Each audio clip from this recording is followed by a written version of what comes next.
important story that's coming out of Gujarat. But right now, let's shift our focus back to the CNN News 18 exclusive input on the Israel-Iran conflict. Intel sources have revealed that Israel's operations have hit Iran's military nuclear complex significantly.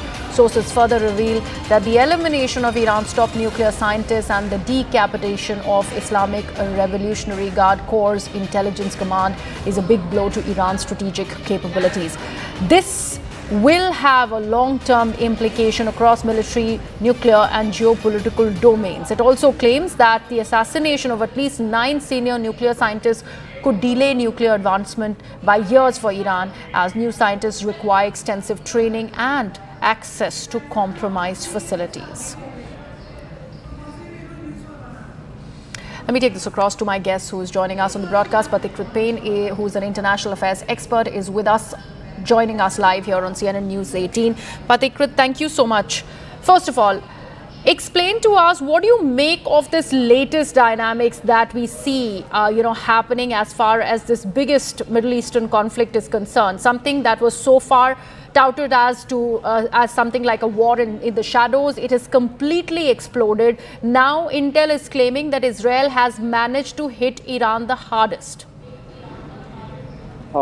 Good afternoon. Well, it appears that Israel is following the same principle that it followed during the operation that it did in 1981 in Osirak in Iraq, or the one in Syria in 2007, where any time they feel that any of the countries in the region is on the cusp of having nuclear capability to develop a bomb, they have gone and fought preemptive strikes.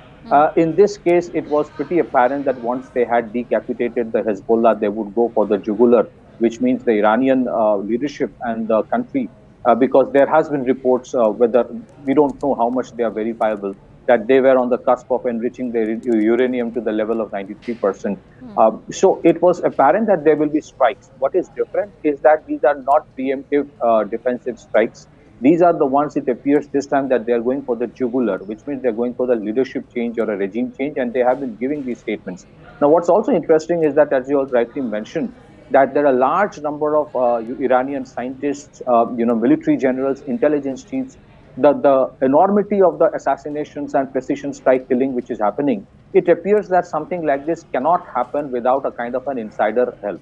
Otherwise, no intelligence agency, in spite of all the technical capability, can do this. But if anyone is presuming that this conflict is going to end soon, that is unlikely. That is unlikely for the simple reason that Iran also has considerable amount of capability to strike back. We have witnessed the kind of retaliation that Iran is doing on Israeli facilities. They have targeted their critical infrastructures. So this war is not going to end so soon.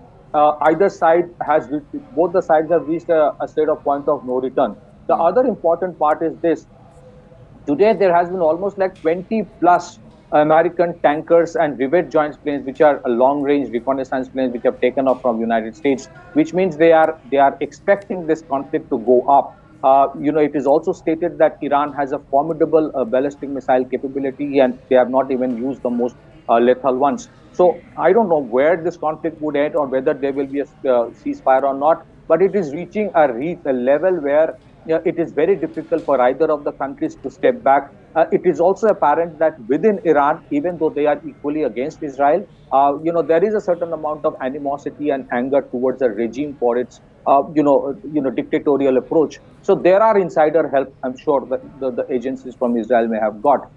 Israel this time is getting quite a bit of a hit, which is not easy for a small country like Israel. But I think they were okay to absorb that kind of strikes, given the larger objective they have. And it appears this time that the larger objective in terms of a regime change is definitely there. Otherwise, they would not have gone for this, knowing well that Iran does have a huge capacity to hit back. Iran is not a Hezbollah. Hezbollah was supported by Iran, but Iran has, and it has been shown that in spite of all the strikes by Israel, Iran's capability to hit back has not yet got subsided. So we have to wait and watch where it goes from here. Back to you. Okay, all right. Pathikrit, do stay on with us. We also have our colleague Akanksha Swaroop now joining us on the broadcast.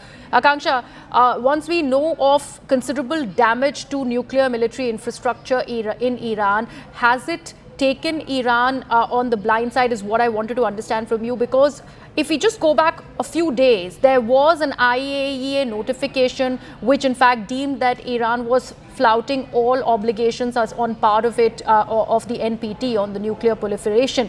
And this is the first time something like this happened in 20 years. What does it say from then to now that there is a significant hit? IAEA, I beg your pardon, has also in fact spoken about how there has been a significant damage to all nuclear underground facilities as far as Iran is concerned. Right. As far as the nuclear proliferation treaty is concerned, the validity of it is currently very questionable, given that US itself stepped out of the treaty. So how much can the NPT be used to pressurize Iran is one very critical question, which perhaps will be posed by the other European partners of the NPT as the G7 now gets underway in Canada. But apart from that, when you talk about the kind of impact that the Israeli strikes have had on the nuclear facilities, whether it's in Natanz or in Fordo, the Washington Post has reported that, as expected, the impact on the surface of those nuclear facilities was far greater than the ones underground. Of course, what IAEA has also gone on to confirm is that this has placed Iran way behind its nuclear uranium enrichment. As far as the plans were concerned, US has been, of course, maintaining that they were able to come up with more than 5 nuclear ballistic missiles. That was the kind of uranium enrichment that had been done by Iran. Is it now the case? Clearly no, as has been confirmed by IAEA. But what's more important is how this conflict, as far as Israel and Iran are concerned, is going to spill over into a wider conflict, because remember, Pakistan is already trying to rally in the Islamic support. They've called in for an emergency meeting of the OIC nations. They'll try to rope in Saudi Arabia, they'll try to rope in Egypt, they'll try to rope in UAE. Will they be able to sort of galvanize that kind of Islamic support in favor of Iran? In fact, Akansha, thank you so much for putting out